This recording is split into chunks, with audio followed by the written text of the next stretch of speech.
This is Relationship Radio, an extension of Marriage Helper International, hosted by renowned marriage and relationship expert Dr. Joe Beam and CEO of Marriage Helper, Kimberly Beam Holmes. We answer your questions directly with research-based principles that you can implement immediately. Regardless of the situation, what we teach will not only make your relationships better, but will also help you to become the best version of yourself along the way. Don't forget to like, subscribe, and click the bell to turn on notifications. Turn up the volume and prepare to take notes as we begin this week's episode of Relationship Radio.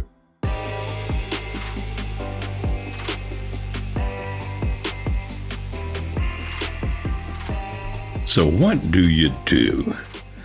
You've been working hard trying to save your marriage, but your spouse just has not reciprocated in the way that you hoped he or she would.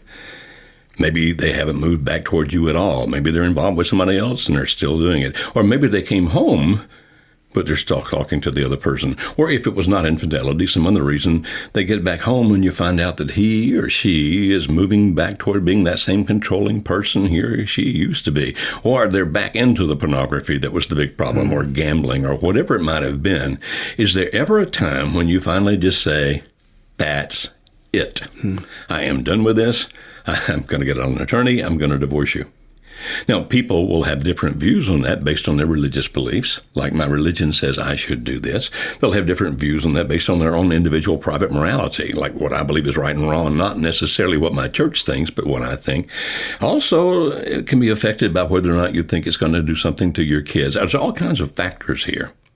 We at Marriage Helper fight hard trying to help people save their marriages. We do everything we can to help them save their marriages. But sometimes people are surprised when they look at me and say, okay, Dr. Beam, is there ever a time when it just has to end? And my response is, of course, it's always been your decision. I don't tell you what to do. But can there come a time? Are there situations where that sometimes that will occur? Yes. So when are those times? When do you make that decision? Now, again, we can't give you the hard and simple rules. Like, if A happens and B happens and C happens, then you must divorce your spouse. We don't talk like that. We teach you principles. We teach you things to understand and think about. Then you have to figure out how it applies to your situation. We will not tell you what to do. And many things when it comes to relationships are much more of an art than a science. But we really wish to share some principles with you to help you understand that. I'm Dr. Joe Beam. Welcome to our program here. My good friend, my dear friend, Jim Porteau is with me in the studio. He is my guest today. Jim has a company up in Virginia where he lives that is a company that helps businesses and organizations and leadership in many other ways. Jim is a relationship expert. He also works with us at Marriage Helper. He leads many of our workshops that we do for marriages in crisis. He and his wife, Shannon, are wonderful people. We love them dearly. But today, Jim, I hate to talk about this, but it's a question that comes up. Is there ever a time to pull the plug? And if so, when? Now, if you just answer that in the next 30 seconds, we can make this the shortest podcast ever. All right. or we can talk about the principles. When it's needed. Oh, so one more time. Yes, and when it's needed. And thank you for being with us today. I appreciate it. Yeah. People are saying, okay, don't give us that stuff. Tell us what you're talking about here. Wow. You know, it's funny, and what I mean by that is more peculiar, that the tolerance level of pain for people is as diverse as people. Mm-hmm. And really, that's what this is all about. You know, the relationship has deteriorated to a place where one or both people do not feel loved, liked, and respected. They're in a place where they are frustrated. Maybe they've been in a holding pattern for a period of time. We're seeing more and more of that when people see after their kids have kind of moved out of the house and things like that. You're finding where people are just in pain, and so we don't want to be in pain. I mean, some people do. That's a different podcast. But and we're not going to do that podcast. Joe's PhD could actually probably elaborate more than mine could on that. But nevertheless, but my input rather. But the truth is, we don't want to be in pain. We want to be out of pain, and it is counterintuitive to endure pain for a better result. I mean, there's a reason for a while they used to have these T-shirts out, no pain, no gain, so to speak. Because people would say, I'm not working out anymore. Crud, I worked out yesterday and I'm so sore today I can't move, not realizing that it was leading them to the better version of who they wanted to be, right? And so I feel like the greatest challenge, or one of the greatest challenges, is the pain factor. How much can I endure or live with? How can I comprehend this better? And part of that you just mentioned, which is using that no pain, no gain. People tend to be able to handle pain better when they believe there's something it's going to accomplish. Oh, absolutely. If it's like I'm suffering for no good reason, we're not going anywhere, then I'm much, much more likely to abandon it. And I'm going to go do something else that hurts too much, as opposed to, oh, okay, this really hurts, but I can see there's some benefits really coming from it, and so I'm going to hang in there for a while. If you think about it, one of the principles that we teach is this. People don't leave what they have unless they believe what they're going to is better. Now, that's not a written law anywhere. It's not in your Bible. Don't go looking for it. It's not going to be in some psychology book saying this is the way that everybody has to live. It's just a general principle of life that mostly applies. As a matter of fact, I've been alive for like 312 years now. I've been alive a long time. Wow, you look a day over 220. I mean that. I'm not lying. I mean it from my heart. But I have never in my lifetime seen it fail. Now, I know there has to be exceptions, but I've never seen one. And the principle I'm talking about here is when I say people don't leave what they have unless they believe what they're going to is better, most of the time we talk about that in terms of why did your spouse leave you? Well, because they perceive something else as being better. And how do you potentially get them back? Well, then you're going to do things that hopefully will change their perception so they see you as being better. But in this particular podcast, we want to talk about it in terms of knowing whether you should pull the plug in this thing or keep standing for your marriage. Now, again, we're still too broad. We're going to try to narrow this down. But what about you? When would you leave this? Well, it will be when you see something else as being better. Now, let me say that because you were saying, that's still too vague. It is too vague, but let me go with it. We teach a thing called the P.I.E.S, P-I-E-S, physical, intellectual, emotional, spiritual. A lot of us who have been through marriage problems have felt pain. And generally, Jim, this is a rule of thumb that I use, and feel free to disagree. But a rule of thumb I use is this. When something goes beyond just hurting and starts doing damage. Absolutely. Okay. Physically, intellectually, emotionally, or spiritually, because that pretty well covers body, mind, heart, and soul. Now, if you want to add some other dimensions, that's fine. This is not sacrosanct. But if the relationship you're in is doing you physical damage, and that could be because the other person's beating you and won't stop, won't get the help they need, or it could be because of the fact that your immune system's getting all screwed up because of all the tension that's going on with this, and now your body's beginning to malfunction, or it could be that you can't stop eating, and now you're beginning to get problems from that, or that you can't eat. And now you're beginning to get problems from that. I mean, or you started getting migraines you didn't have before, and they're just debilitating.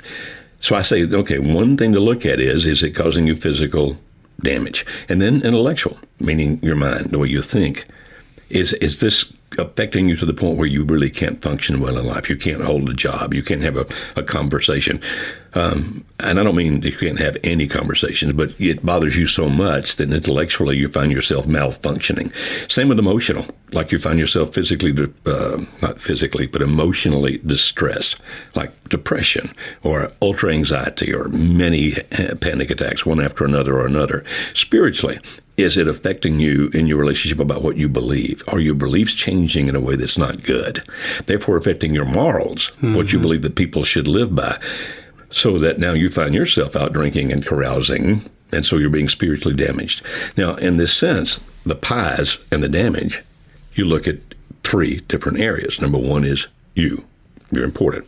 Number two is if you have children or other people living in a home with you, then is it affecting them physically, intellectually, emotionally, spiritually? And then you look at your spouse. So, for example, if your spouse is being damaged in some of those ways, and actually you could help alleviate some of that by just finally setting him or her free, then sometimes just for the sake or the value of the other person, you do that. Now, remember, Jim said people have different pain thresholds. I said it a slightly different way when I said that it's an art. It's not a science. Yeah.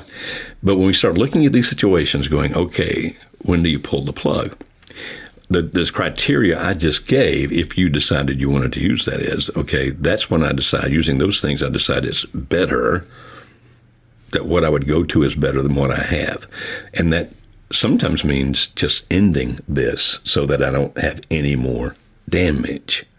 Now, understand that in the way we teach things, divorce does not necessarily mean that the marriage is over, but you should expect it to be. Yeah. What I mean by that is, don't ever divorce thinking that's going to scare the other person and bring them and shape up. They'll shape up and come back. No. If you divorce, you need to divorce thinking this is what's going to happen. But it does not necessarily mean the end. Now, I probably sprung that on you for the first time there. So how did you react to what I just said there? It's actually what I say, believe it or not. Oh, really? So in our coaching, it's not uncommon for me to use the phrase, you have to evaluate whether this is hurting you or if it's damaging you. Life is full of pain. You cannot be immune from pain. In fact, pain is beneficial at times. There are people, I can't recall what the particular condition is, but they can't feel pain. And they actually harm themselves greater in the long run. They damage themselves. They burn themselves, break things. They don't even know about it. So pain can be somewhat of a positive thing. I'm not framing your relationship that way. So we can't protect you from pain. And you're not going to make decisions that are going to keep you, even in the best relationship, pain-free. It's not going to happen.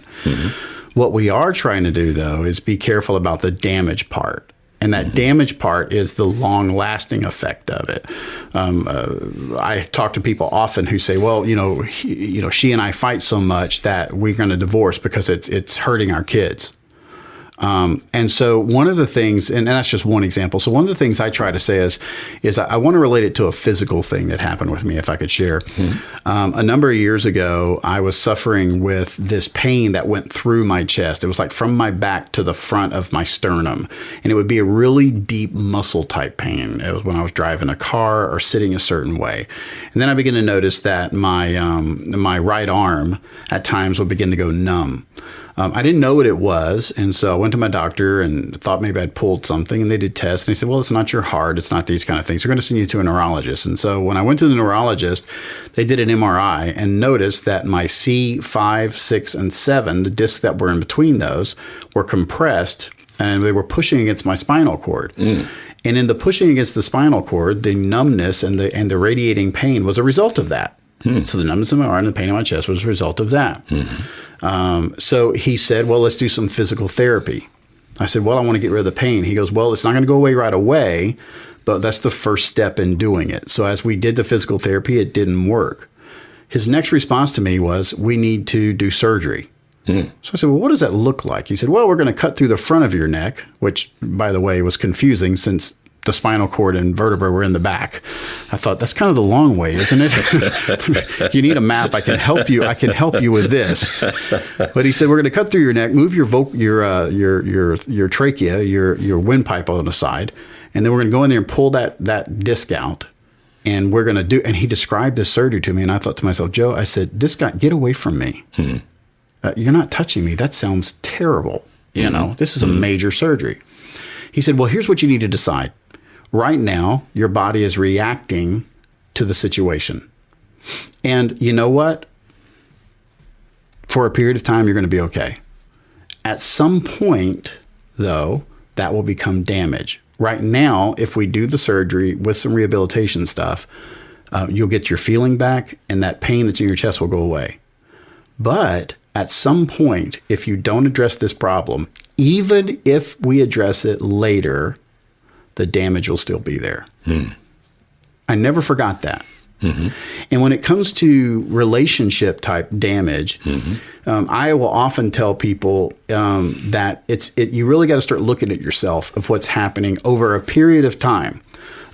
So we're not talking about, I always say, well, people go, well, I've decided I'm going to divorce him or divorce her. Really? What were they decision? Well, they did this, or we got in a fight. It's a response or a reaction rather to an event. Right.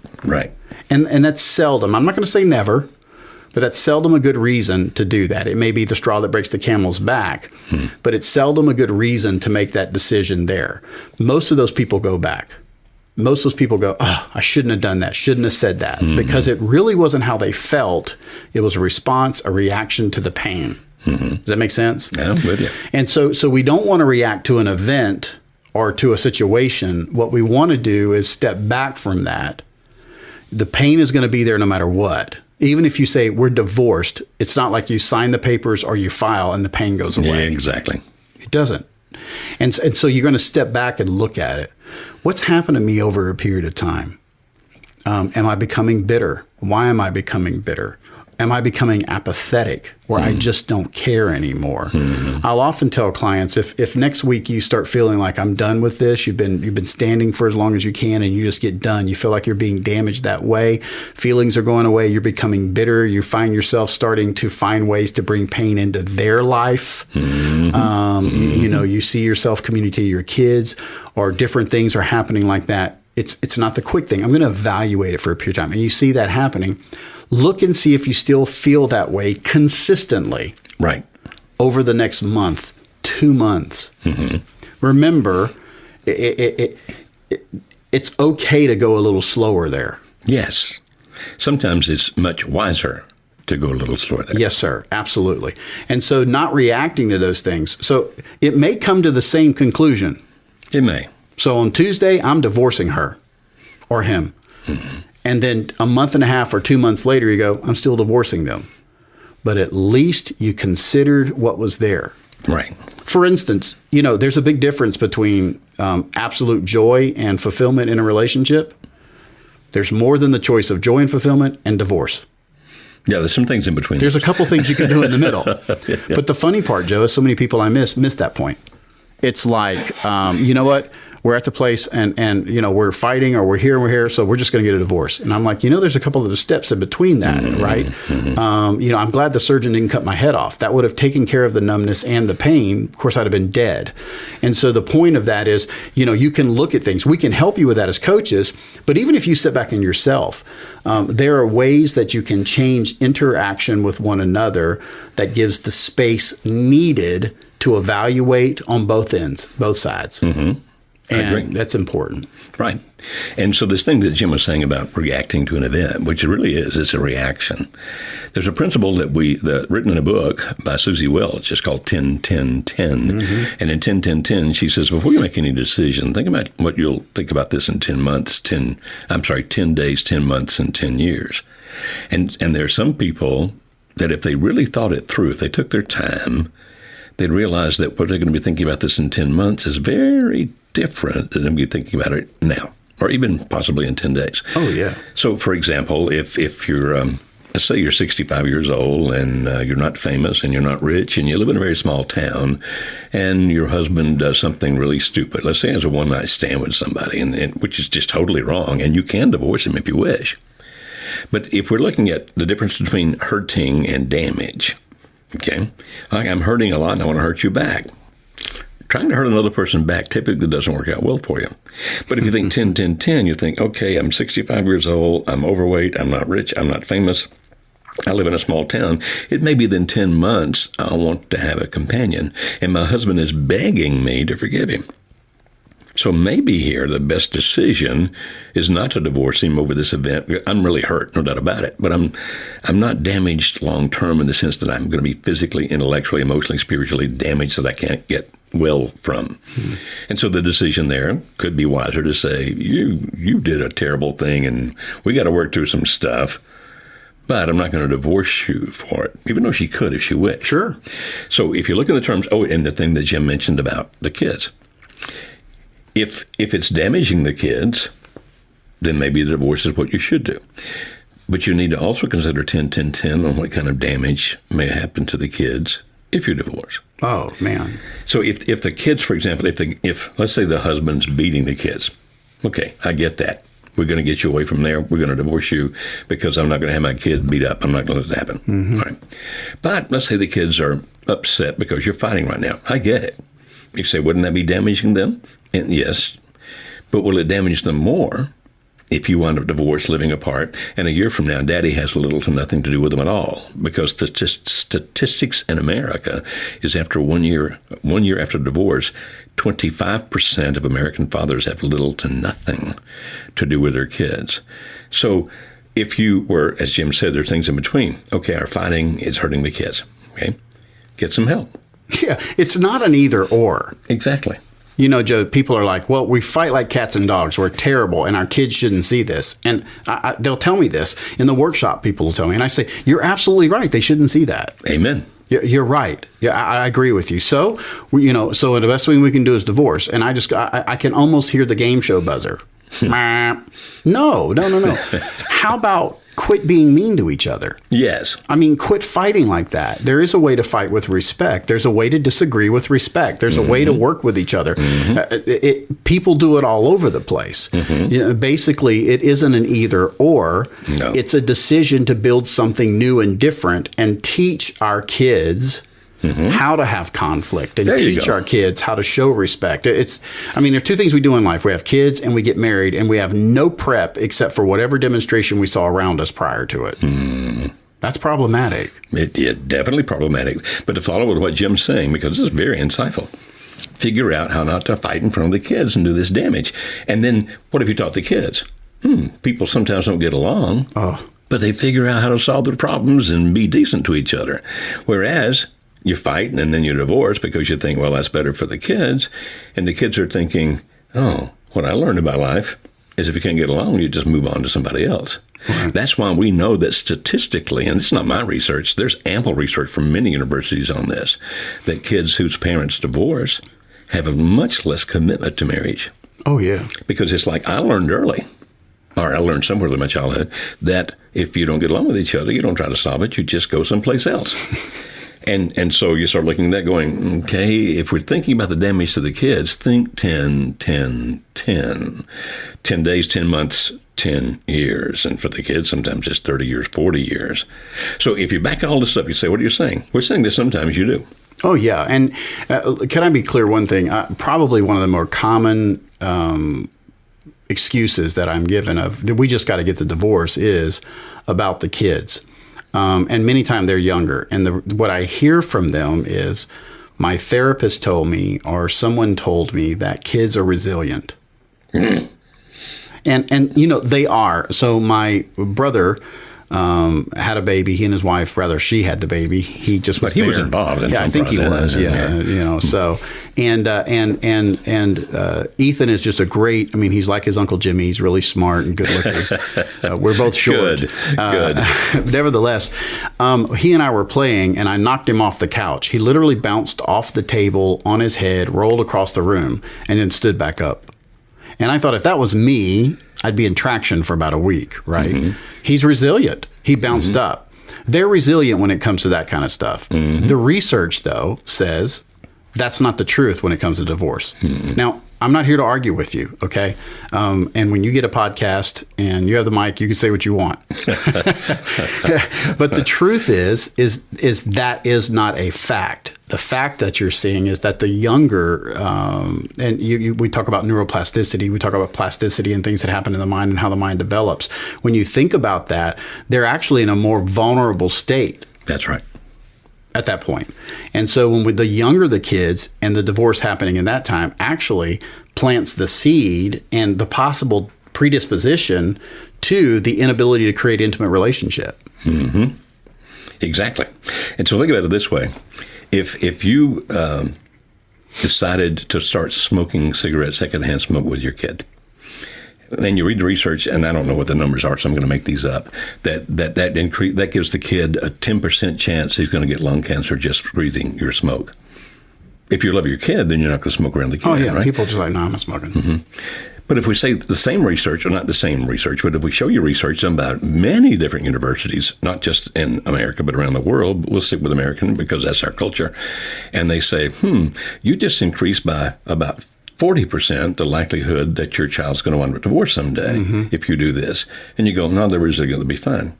Well, then why don't you just blow the smoke in their face? They're resilient, they'll be fine. Yeah, just puff away. But you're saying, but it's not 100%. Like it's not 100% that my secondhand smoking is going to give them lung cancer either. It's a matter of, how is what I'm going to do going to affect the future of my kids? So if 80% of kids around secondhand smoke don't get lung cancer, that's great.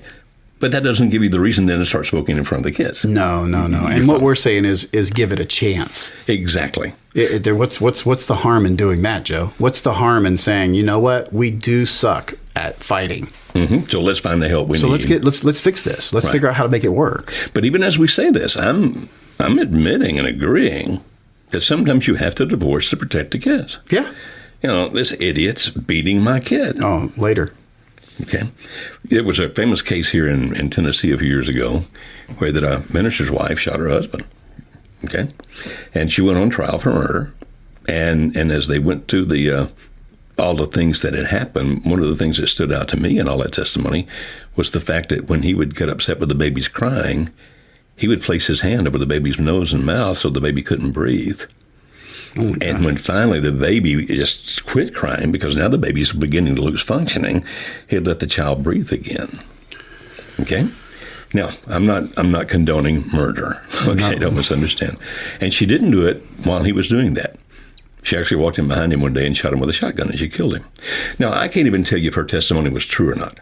I'm just saying, but when you read that, like, this man threatened my child's life because he held where my baby couldn't breathe and that kind of stuff, I'd say, okay, divorce might really be the answer here. Get your kids away from this person, male or female, who is damaging the child.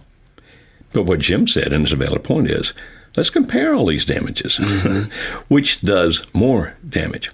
One of the things, Jim, I feel here, and that's this, and I do see people divorce, and I don't turn against them. I don't make them where they're not my friends anymore. Of course not. My story is I divorced Alice back in 1984. By the grace of God, we remarried in 1987. So I'm not trying to make it sound like people who divorce are evil. I'm not trying to say that. But what really gets to me is when people don't tell the truth to themselves about why they're divorcing. It's like, I'm divorcing for the sake of my kids, when they know good and well that the real reason they're divorcing is because they want to do something else. So here's what I say. If you're divorcing your spouse because you want to go be with somebody else, you really need to rethink that. If you're divorcing your spouse because of the fact that you have to make up some excuse to do it and not be honest with yourself, then you're probably on the wrong track.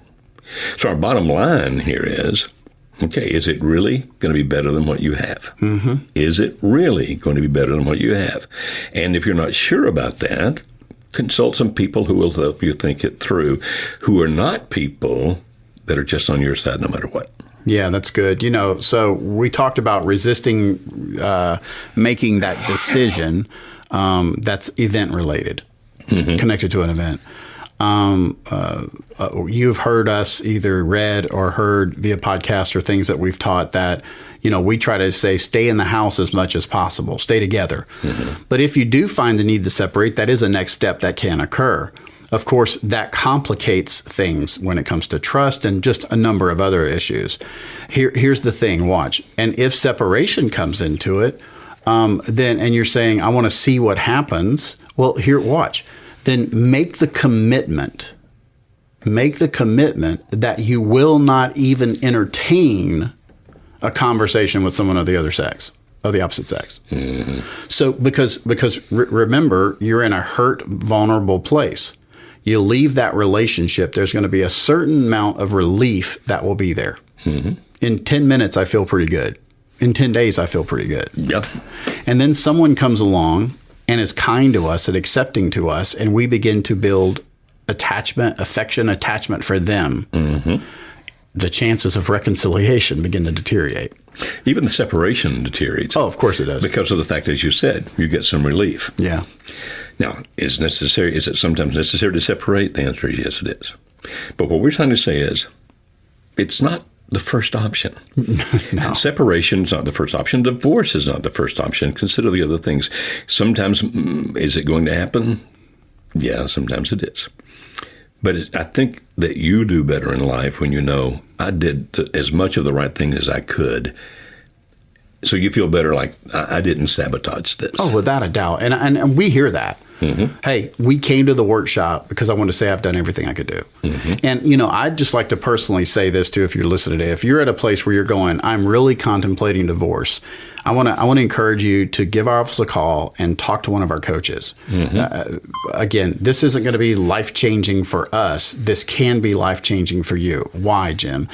Because we are going to listen and give you options to consider based on where you are, the timing, the space you're in, and the circumstances that are connected with your particular relationship. Please do not listen to this podcast and say, oh, I've got all the information I need to make this decision right now. Because we want you to be able to hear from the specifics that are needed. So I just want to encourage you to give our office a call. Let us at least help you in a couple sessions to at least process this and make sure that you've asked yourself the questions you need to ask in regards to your family and yourself. Yes. Because you will divorce and tomorrow my life will be fine. It doesn't affect us. It doesn't. But we want to invest in you and make sure that you've asked yourself the questions you may not even know to ask. Exactly. We want to be able to help there. And for those of you who say, but wait a minute, we went to our counselor, therapist, and our counselor said we should divorce. We strongly suggest you call and talk to our coaches first. Please. We don't know your counselor. We certainly can't sit in judgment on him or her. But I'm just saying that sometimes it makes a whole lot more sense to talk to somebody who can ask you some questions to get you to think things through. Because no counselor should ever tell you to divorce. You say, you people never tell anybody to do anything? Only when it is something so serious that you can't not. Yeah. For example, my husband just shot me. Go to the emergency room. We'll tell you that. Yeah. Okay. And call the police and we'll tell you that. We will tell people what to do when it's just clear like that. But when it comes down to a life decision like, should I divorce him or should I try to work this out? Nobody has the right to tell you what to do. No. But we will give you the information you need to process it. Ask you a lot of good questions. Going to be honest. Give you a lot of information. We will not twist your arms. No. It is your decision. So, Joe, it's funny. I have a couple clients that have continued with me. I have actually a client that has become a friend of mine. We've known him for about 5 years. And his relationship with his wife did not make it. She just said no way. And she basically abandoned the family and left, disappeared. And those things happen. And we became friends and began to work together in those kind of things. You say, well, why are you telling this? Because the divorce is not a death sentence. Now, this is not to be encouraging and like, oh, good, I get to be ready to start type thing. But more of the fact of the attitude that we have is that we believe in you as human beings, as people. You've been fearfully and wonderfully created with an amazing potential. And that the relationship you have, I believe, has all the potential in the world to be not repaired, but actually rebuilt into something that is beautiful. Okay? Better than you can ever imagine. And I'm living that now. Joe gets to live that. And many hundreds, thousands of people get to live that we've gotten to work through. Watch. But the thing about what's happened now is my friendship was able to be developed with a person who went through this divorce, could not apply these things, yet we're good friends now. And now 5 years later, he's moving into a relationship in which he is strong, there's respect, there's love, there's like. Why? Because he switched zip codes or people? No, because he's a healthy person, even though he went through that. And it was a direct connection based on what he told me with being connected with a group that didn't judge, didn't push aside. And that's who we are. We're not going to judge you for where you are. We're all a little screwed up. Everybody. Everybody on the planet is screwed up. Most of us are. I have a degree in it. A baby in arms is not screwed up, but just wait. Yeah. But as soon as pretty soon it does. You ever notice you never have to teach a baby to lie? No, you don't. Hey, where'd you get that cookie? I got it for you, you little liar. Hey, we're not anti-baby either, okay? Oh, no. I don't want any at 50, but, I hope you understand what we're saying here. So what happens if you want a divorce? You want to be able, in my opinion, and this is Beam's opinion, I'm saying that, it's up to you, but I would think you'd want to be able to look at yourself in the mirror and go, okay, I wasn't perfect, but I did everything I could. Everything I could. I married a celebrity couple a few years ago. As a matter of fact, years go fast. This was 10 years ago. Wow. Yeah, I mean, it just seems like it was yesterday. And at their wedding, which they had other celebrities sitting in the audience, I said, the reason that you found each other It's because you were both so faithful in trying to save your first marriages. Because I would work with both of them, and they both tried hard. Mm-hmm. And they were able to look at themselves in the mirrors and go, okay, I'm not perfect, but I did the right things. And he or she still, we wound up divorced. And about a couple of years after that, I was visiting with that same celebrity couple after that wedding. And she said, I never knew what it was like to feel loved until now. So God, if you're a Christian, or even Jewish, or whatever you understand God to be, I'm a Christian, is that you get blessed for doing the right things. Absolutely. And if the marriage winds up where it can't make it, you do the right things, then good things are going to come for you somewhere down the line. I can't promise you that you'll get married, but I just know that in life you reap what you sow. Yeah, yeah. So do the right things. And if you need a divorce, please call our coaches and talk to them first. Yeah. Please. Yeah, we're here for it. Regret, we don't escape regret. Our lives will have regret, but there's something different between regretting something that was out of our control and regretting something that we could have had an influence in. Mm-hmm. That second guess influences so many different things, and we just want to help you. That's what we're here for. Thank you for joining us for this week's episode of Relationship Radio. Please refer to the notes in the description to learn more about any resources mentioned in this episode. Please visit our website at marriagehelper.com for more information about our online courses, marriage workshops, and coaching. If you would like immediate help for your marriage situation, then click on the link on the screen to schedule a free marriage strategy call with one of our team members. We exist to help save marriages and strengthen families. We look forward to interacting with you on the next episode of Relationship Radio.